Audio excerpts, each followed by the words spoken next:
Salut à tous, on se retrouve aujourd'hui pour parler du FC Barcelone en ce mardi 23 décembre et on commence tout d'abord avec Ronald Araujo, un joueur les gars qu'on voit plus trop jouer là depuis pas mal de semaines parce qu'il n'était pas bien mentalement et ça y est les gars c'est bien confirmé, il reprendra bien l'entraînement avec le Barça le 29 décembre prochain, donc date de reprise bien sûr pour préparer la deuxième partie de saison, donc il sera bien là. Ronald Araujo les gars c'est voilà, c'est sûr, hein, donc il s'est remis à zéro, donc là il est en Uruguay, il va passer les fêtes de fin d'année en famille, puis ça y est, il est prêt à rejouer. Araujo. Et avant de décider s'il recrute un défenseur central en janvier, Barcelone évaluera l'état de Araujo à son retour à l'entraînement. Voilà, parce que comme j'ai dit, hein, ça fait un mois qu'il n'a pas joué, ça fait un mois qu'il n'était plus à Barcelone.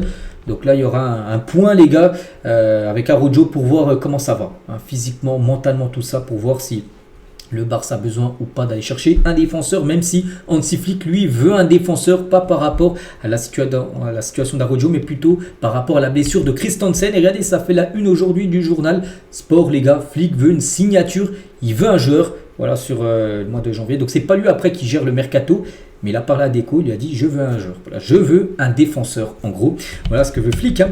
Donc pour le mercato, j'ai prévu de discuter avec Deco lundi, donc c'était hier la réunion. Hein. Donc Flick est revenu sur la possibilité de recruter un défenseur cet hiver pour pallier la longue blessure de Christensen. Hein. Pour ceux qui ne savent pas, Christensen se fait les ligaments croisés, défenseur danois. Donc là il sera absent quasiment jusqu'à la fin de saison. Donc oui, ça fait une option en moins en défense. Hein. Imaginez, je sais pas, c'est deux autres joueurs qui se blessent en défense. Regardez, si Araujo ça va pas encore fort, si Poku Barsi se blesse, et ben en gros t'as pratiquement plus personne en défense. C'est pour ça il faut ramener certainement un défenseur. Hein.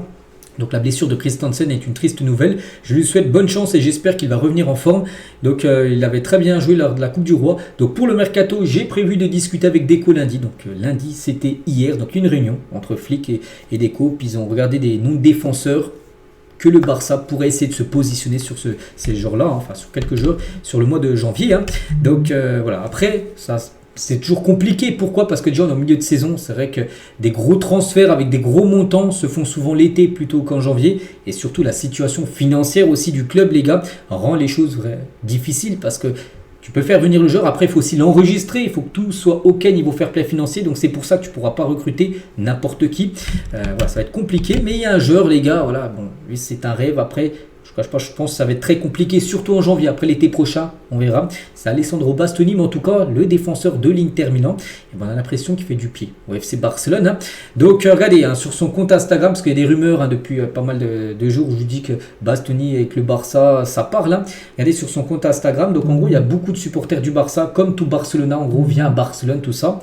Il a liké en gros ses commentaires tout simplement Bastoni, donc c'est à dire quoi? Il a liké ça, vient à Barcelone et il aime ça, il aime le commentaire, donc c'est dire oui qu'il a envie de certainement venir à Barcelone. Donc le joueur on a l'impression veut venir, le Barça est intéressé à Bastoni, les gars, ce serait une magnifique recrue. Hein. Après, il faut voir le point de vue de l'Inter et surtout ce que demande l'Inter. Parce que bien sûr, l'Inter, ils ne vont pas faire cadeau au FC Barcelone. Ils ne vont pas demander, oui, on vous le lâche pour 20 millions d'euros. Non, l'Inter va demander, pour son défenseur qui a seulement 20 ou 21 ans, ils vont demander au moins du 90 millions d'euros. Et là, bien sûr, c'est ce qui va coincer pour le FC Barcelone. Donc Bastoni, il faudrait bien sûr une grosse vente pour le faire venir. On pense que Bastoni ne viendra pas en janvier. Ce sera plutôt un autre joueur qui pourrait débarquer. Mais voilà, concernant en tout cas le joueur, on a l'impression qu'il fait du pied. Voilà, au FC Barcelone pour une arrivée. Un joueur où c'est beaucoup plus certainement réalisable, hein, c'est Marc Guéhi. Pourquoi ? Parce qu'il est en fin de contrat dans 6 mois. Donc même si tu l'achètes, ce sera un petit montant, on va dire. Donc le défenseur central a préféré Deco quand ils ont parlé de la réunion hier. Hein, donc Deco, il a dit à Hansi Flick, moi, il y a Marc Guéhi, en gros, que le Barça peut tenter. Hein, d'autant qu'il arrivera en transfert libre après. Soit il essaye là, en janvier, bon là il faudrait l'acheter, ou soit t'attends l'été prochain, et là tu peux l'avoir gratuitement. Il faudrait voir. Mais Marc Guéhi aussi une option du côté de Barcelone qui coûtera beaucoup moins cher. Bien sûr, il peut même être gratuit l'été prochain. Il sera beaucoup moins cher bien sûr que Bastoni qui a un long contrat du côté de l'Inter. Donc voilà ce qu'il y a à dire, hein, mais en tout cas, une chose est sûre, Flick veut une signature. Voilà, avec la blessure bien sûr de Christensen. Tout autre chose, donc on a parlé de la une du journal Sport avec Flick veut la signature et Mundo Deportivo, donc eux ça parle de Super Garcia. Super Garcia, bah c'est qui? C'est Juan Garcia, le gardien. Donc Mundo Deportivo, ils ont dit Juan Garcia s'est montré un excellent recrutement de Barcelone, c'est vrai. Il s'est parfaitement adapté, il a tout pour être titulaire, agilité, taille, adaptation rapide et bon caractère. Voilà, du côté de Barcelone, c'est vrai que c'est une très bonne recrue sur le dernier mercato. Et la vie de Juan Garcia depuis sa signature à Barcelone n'a presque pas changé parce qu'il habitait déjà Barcelone quand il jouait à l'Espagnol Barcelone. Voilà, futur adversaire du Barça qui ont gagné hier, ils sont 5e actuellement l'Espagnol, c'est un gros match le 3 janvier. Bon bref, pratiquement rien n'a changé. C'est toujours le même gars, très détendu et surtout à la montagne pour se détendre. Ouais, il aime bien aller là-bas, se ressourcer. Voilà, Juan Garcia en tout cas. Il jouera contre son ancien club dans quelques jours. On continue toujours avec Juan Garcia parce que bien sûr il n'y a qu'un gardien dans une équipe. C'est-à-dire les autres gardiens sont sur le banc et quand Juan Garcia faisait des folies lors du match contre Villarreal avec une double parade. Regardez Chesney les gars, on peut le voir là à droite en train de regarder Ter Stegen parce que Ter Stegen, voilà, c'est un gardien qui aimerait titulaire mais il sait que pour jouer, il faut que le gardien numéro 1 fasse flop. Pour l'instant, il ne floppe pas du tout. C'est un top, Juan Garcia. Donc le regard de Chesney vers Ter Stegen après la double parade de Juan Garcia face à Villarreal. Parce qu'il sait que Chesney, bon lui, il s'en fiche maintenant, mais il sait que Ter Stegen, plus beaucoup de chances de jouer, vu le niveau que montre bien sûr Juan Garcia. On va parler maintenant d'un nouveau youtubeur. C'est qui? C'est Lamine Yamal les gars. Lamine Yamal se lance sur YouTube. Donc sur sa première chaîne, tu peux vous abonner sur sa chaîne Lamine Yamal en gros. Bon, il est à 92 000 abonnés. Je pense qu'il a beaucoup plus maintenant. Donc il a publié sa première vidéo YouTube en gros. La visite de ma maison. Il a visité en gros sa maison. Il a montré aux internautes bien sûr. Donc Lamine Yamal, il portait le maillot de la Colombie avec le nom de Luis Diaz dans le dos lors de cette présentation d'où il habite en gros, de sa nouvelle villa. Donc par exemple, tiens, quelques déclarations qu'il a pu faire. Quand il y a beaucoup d'hommes dans une maison, c'est-à-dire il y a beaucoup d'amis à lui qui viennent, il faut un désodorisant pour que ça sente bon. J'en ai un ici à la maison. Voilà, rien à voir avec le football, mais voilà ce qu'il a pu dire dans sa vidéo où il a parlé par exemple de ce ballon. Donc c'est la chose la plus précieuse que j'ai à la maison. C'est le ballon avec lequel j'ai marqué contre la France à l'Euro lors de la demi-finale où il a marqué un sublime but. Ça a été une pleine lucarne. Mike Maignan n'a rien pu faire. Il avait conservé ce ballon à la fin du match. Et pour lui, c'est l'une des choses les plus importantes. Il a plein de trophées. Regardez, des paires de crampons, des trophées de la Ligue des Champions. Mais il dit que ce ballon, c'est pratiquement pour l'instant la chose la plus importante qu'il a chez lui. Lamine Yamal. Vous pouvez retrouver sa première vidéo sur sa chaîne Lamine Yamal.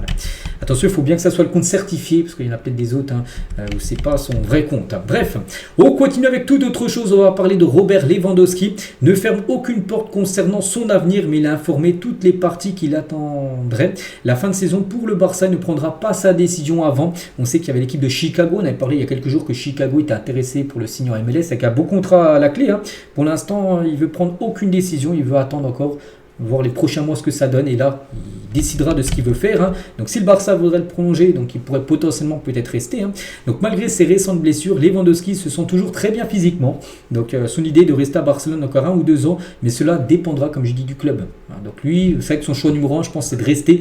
Mais après, parce que sa femme se plaît très bien. Barcelone, elle adore la ville de Barcelone. Il fait beau souvent, tout ça. Avant, il habitait à Munich, c'était pas le même climat. Donc c'est pour ça que lui, il aimerait rester. Après, c'est pas lui qui dépend. Voilà, c'est le club, bien sûr, du FC Barcelone. Et des études biologiques prouvent que l'âge corporel de Lewandowski est bien inférieur à son âge de 37 ans. C'est-à-dire physiquement, il a peut-être, dans la vraie vie, il a 37 ans, mais son corps, ça montre qu'il est beaucoup plus jeune, en gros. Il est toujours en excellente forme physique et très discipliné. Donc, c'est-à-dire que c'est comme s'il était un joueur, on va dire, d'une trentaine d'années, en gros, par rapport encore à ses performances et à son âge corporel, bien sûr, parce qu'il est encore très bien affûté, bien sûr. Lewandowski, et Flick et Lewandowski ont convenu de discuter début 2026 pour décider de l'avenir du joueur à Barcelone. Voilà. Comme je dis, le premier trimestre 2026, donc soit janvier, février ou mars. Donc là, on pense qu'une décision sera prise concernant le futur de l'attaquant polonais. On finit avec lui aujourd'hui. Donc voilà ce qu'il y avait à dire. J'espère que ça vous a plu. On se retrouve demain, bien sûr, demain mercredi, pour le prochain numéro. Bonne journée à vous et à demain.